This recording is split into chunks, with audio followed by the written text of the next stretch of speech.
What are we on track for? In today's video, I'm going to answer two of the most common questions that we hear on a consistent basis. Are we okay? Are we on track for retirement? And really, alongside of that, when can we stop working? So these are really some of the big questions we hear over and over again. Ultimately, I think the question that we need to be able to answer is, what are we on track for, or what's possible? So we're going to take a look at some great information in this video, and I'm going to share some great questions that I want you to ask yourself and hopefully be able to answer to help work through these concepts, as well as a family's example to help illustrate these concepts a little more closely. Maybe you can apply them in your own situation. So stay with me through the video. Lots of great info here today. Now, retirement is an abstract concept. Okay, so we're talking about future you, future me. That can be a tough thing. It's not very tangible, right? How do we plan for that when it's hard to think about ourselves in those circumstances? So that's a completely normal thing to do, but we want to take care of future you. So that's why this work is so important to do. And so working through these questions will help you get a better feel for ultimately what you're trying to accomplish. And then if we're on track to meet those goals. First question, how much do you make and earn today? Now, this might sound easy, but lots of folks aren't exactly sure, okay? How much is coming into the household on an annual basis? Number two, how much are you saving and investing every year? Okay, so getting a little bit harder here, right? We want to pin down how much money is flowing into savings accounts, into your retirement accounts, into any other investment accounts. Okay, we want to get that down to a dollar amount, translate that into percentage basis because it's kind of easier to conceptualize that way. Ballpark can work here, but we want to get down to the dollar if we can. Number three, continuing to get a little bit harder here. How much do you spend and consume today?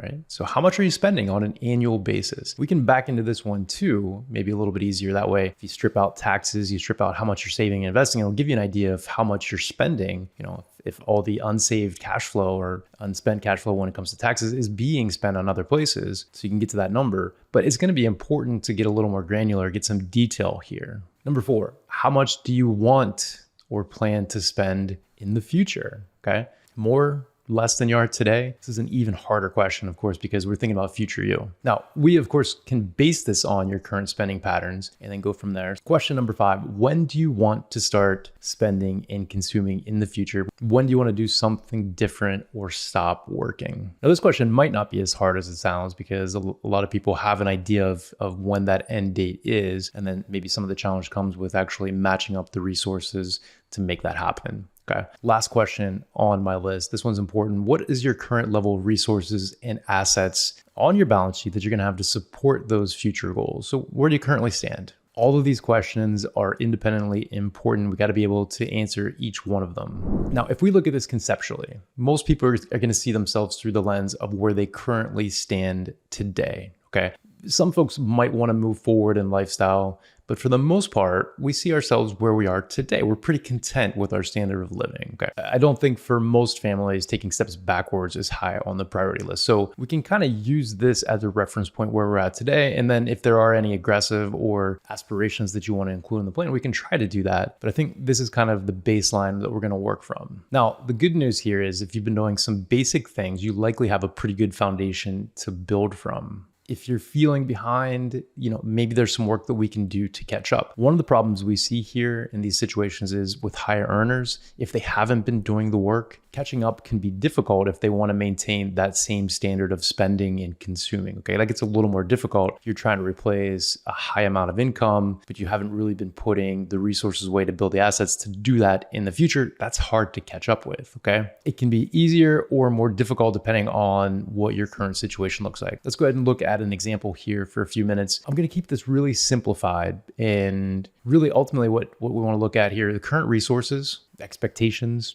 and timeline. Okay. So I've got a 47-year-old couple. They make around $250,000 a year, and they'd like to retire in 15 years when they hit Social Security eligibility at 62. Okay. So that's the baseline of our example here today. As I always mention, when we're talking about creating our personal retirement income worksheet, first step is how much are we spending? So those questions I ask you, this family, we backed into it. Okay. So we're just going to say they save 20% of their income. They spend 20% on average on taxes. So about 60% of that $250,000 is what they're spending on an annual basis. Okay. Again, simplified example just to kind of work the numbers with you here. So if we say 60% of 250 grand, that tells me they're spending $150,000 a year or $12,500 a month. what I want to do here is take a look at how do we get to $150,000 in annual income in 15 years for this family in their retirement situation, okay? The baseline is, I'll just throw this out there up front, we're gonna say they have $800,000 in portfolio assets. We're gonna exclude taxes in the case of this example just for simplicity, okay?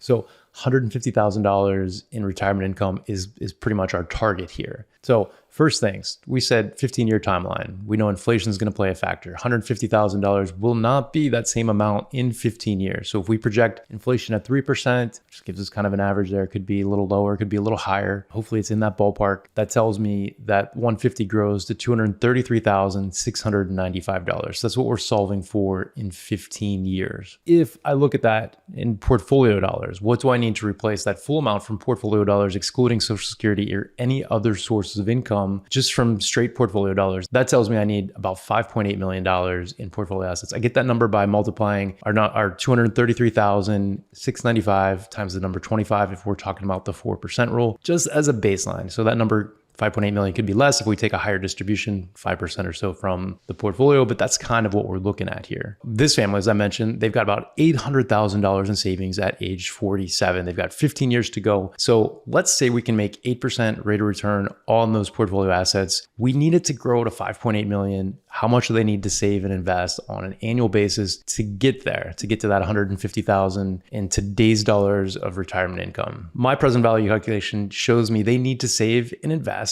at 8%, $120,147 annually. Okay, that's a big number. That's 50% of their current income. Probably not doable. That might make them feel like, we're behind. So we got to either do one of two things: try to save and invest more, or cut our spending expectations, cut our lifestyle, expectations in retirement. Maybe there's some wiggle room to do that. But the good news is we know we have Social Security benefits. Okay, so that's actually going to play a pretty valuable role in most families' retirement income worksheet, okay? For this family at around $250,000 of household income, we're gonna assume that they're gonna have about $44,000 in Social Security benefits. So between the two of them, that's how it's gonna come out on an annual basis. We can take that $44,000 off of $150,000 a year spend amount that we were working with in the first part of the example here. So that brings us down to $105,000. That's what we need to generate from the portfolio. So big difference between $150,000 and $105,000. Going to do the same adjustment for inflation, for cost of living adjustments, 15 years at 3%, $105,000 now grows to $163,586. Okay, that's what we're solving for. We times that by the number 25 to give us our 4% distribution number. Again, that can be higher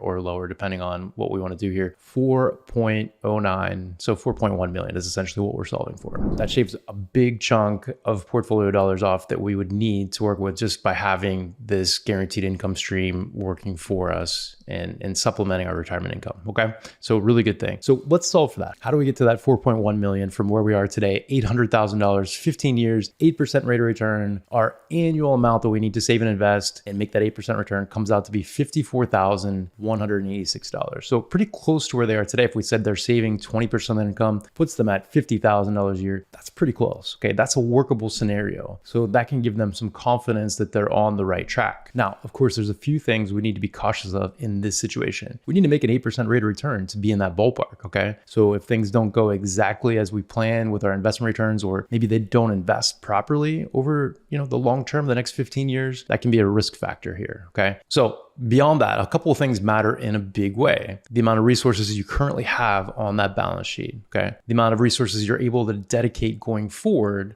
to continuing to build that balance sheet towards those portfolio assets they're going to be able to generate retirement income, okay? And then of course, returns matter and inflation matters, as we said. So hopefully this gives you an idea of how to answer that question. Are we on track? Are we okay? Are we in that ballpark? You got to look at these sort of present value calculations, but answering those 6 questions that I mentioned earlier can be really valuable to helping you start to work through this process. So if you need help putting your numbers together and running scenarios like this, maybe in a little more detail, incorporating taxes, incorporating pensions, Social Security projections, some more in-depth stuff that we can do, be happy to be a resource for you, okay? So please feel free to reach out. That's what we do on a day-to-day basis. We'd love to hear from you. If you found some value here, we'd love if you give us a like and a subscribe, and we'll see you next time.